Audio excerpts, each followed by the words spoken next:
Thierry Lhermitte, l'homme qui a captivé le public français par son charme, son intelligence et son sens de l'humour naturel, a aujourd'hui 72 ans. Son nom est associé à un âge d'or du cinéma et du théâtre français, où il fut à la fois créateur et source d'inspiration. Mais derrière son sourire assuré, son regard plein d'esprit et ses rôles qui faisaient rire la France, Thierry cachait une profonde tristesse.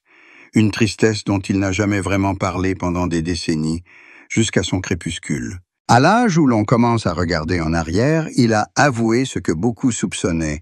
Derrière une brillante carrière et une vie apparemment épanouissante, se cachait un cœur marqué par de nombreuses blessures que l'auréole ne pouvait effacer. Né le 24 novembre 1952 à Boulogne-Billancourt, Thierry Lhermitte grandit dans une famille bourgeoise où il révéla très tôt son talent artistique. Adolescent, qu'il était passionné par la scène.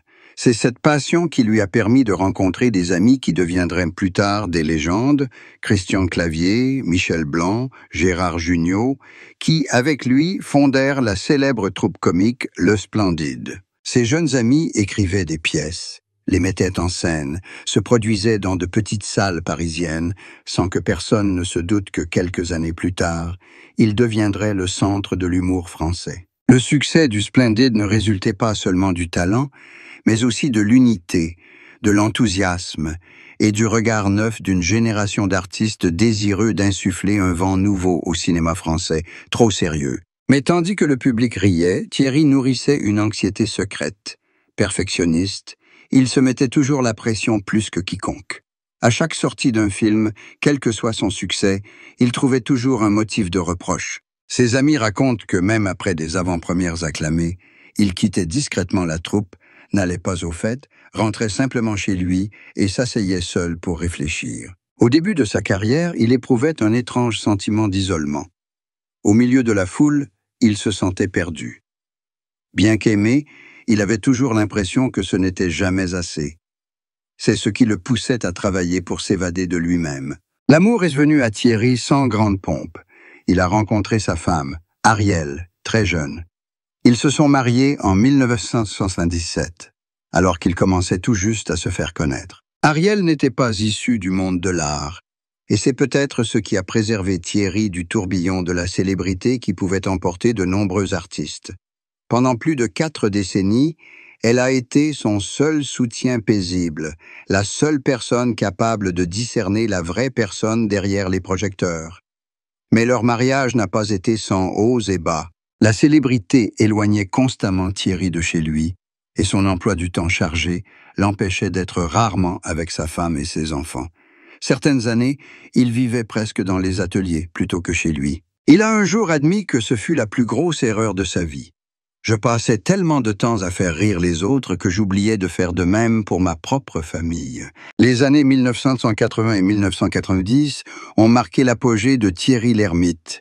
Des films comme Les Bronzés, Le Père Noël est une ordure, Les Ripoux ou Le Dîner de cons ont fait de lui l'un des visages les plus connus du cinéma français. Acteur, scénariste et figure comique de toute une génération, il était apprécié non seulement pour son talent d'acteur, mais aussi pour l'intelligence de chaque réplique, de chaque froncement de sourcils, de chaque sourire. Mais lorsque le sommet de la gloire l'entoura, Thierry commença à ressentir un étrange vide.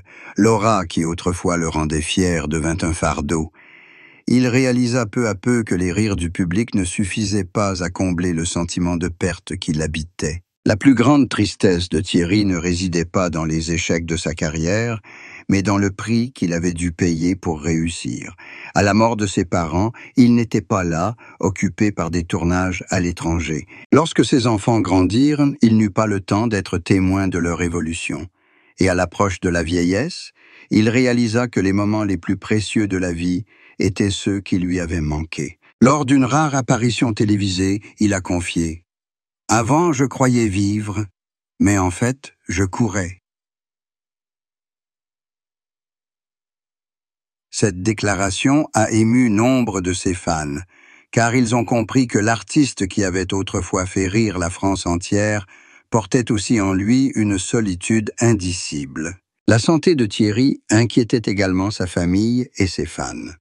Pendant de nombreuses années, il a dû faire face à des douleurs chroniques au dos et à des problèmes cardiaques. Sans en dévoiler les détails, des amis proches ont révélé qu'il avait dû s'arrêter de se produire pendant une longue période pour se faire soigner. Durant cette période, Thierry a véritablement ralenti, pour la première fois depuis des décennies. Il passait du temps à lire, à jardiner et, surtout, à parler à sa femme. C'est Ariel qui l'a aidé à trouver un équilibre, lui apprenant que la vie ne se résumait pas à la scène, mais aussi à des matins paisibles, des dîners simples et des moments de rire en famille. Elle a déclaré un jour dans une interview: « Thierry est quelqu'un qui fait toujours rire le monde entier, mais c'est seulement quand il est à la maison que je le vois vraiment sourire. » Ces dernières années, Thierry a choisi de vivre une vie plus tranquille. Il apparaît rarement dans des émissions de divertissement, choisissant de participer uniquement à des projets qui ont du sens. Il consacre la majeure partie de son temps à des œuvres caritatives, notamment dans le domaine de la santé mentale, ce qu'il considère comme une dette à payer. Il comprend la dépression et la solitude des artistes lorsque les lumières s'éteignent et souhaite aider les autres à éviter cette épreuve. Il a un jour confié: « Personne ne nous apprend à affronter le silence après les applaudissements. » C'est peut-être la leçon la plus profonde qu'il ait apprise après une vie sur scène. Sa famille, en particulier sa femme et ses enfants, affirment toujours avoir constaté beaucoup de changements chez Thierry. Il est devenu plus doux, moins bavard, mais plus profond. On ne le voit plus rire aux éclats comme avant, mais lorsqu'il le fait, ce sourire dégage une sérénité indescriptible. Sa femme raconte que le soir, Thierry s'asseyait souvent sur le balcon, sirotant un verre de vin et regardant tranquillement la lune. Parfois, il sortait de vieux scénarios, tournait les pages jaunies et riait seul. Ce n'était pas le rire enthousiaste du passé, mais le sourire de quelqu'un qui avait traversé tous les hauts et les bas pour comprendre que le vrai bonheur réside simplement dans la paix. Thierry Lhermitte n'était jamais un homme ostentatoire.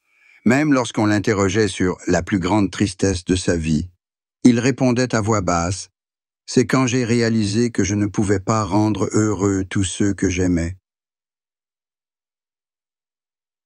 C'était peut-être la confession la plus sincère d'un homme qui avait fait rire des millions de personnes, car au fond, la joie d'un artiste est toujours associée à une douleur silencieuse. Aujourd'hui, avec le recul, Thierry Lhermitte ne veut plus parler des récompenses, des rôles ou des films qui l'ont fait connaître. Ce qu'il chérit le plus, ce sont les années passées en famille, les après-midi passés avec sa femme, à se promener sur les routes tranquilles de la campagne provençale, ou les lettres de ses fans qui racontaient avoir ri et pleuré avec ses personnages. Ce sont ces choses qui lui donnent le sentiment que la vie vaut toujours la peine d'être vécue, malgré toutes les pertes qu'il a subies. La vérité qu'il a finalement admise n'était pas seulement la tristesse, mais l'acceptation. Il a compris qu'on ne peut pas tout avoir, que le bonheur ne consiste pas à vivre dans les applaudissements, mais à connaître la paix intérieure une fois le rideau tombé. À 72 ans, Thierry Lhermitte n'est plus le symbole comique de la France, mais un homme qui a vécu, souffert, aimé et appris à se pardonner. Et c'était peut-être là le rôle le plus beau et le plus authentique de sa vie.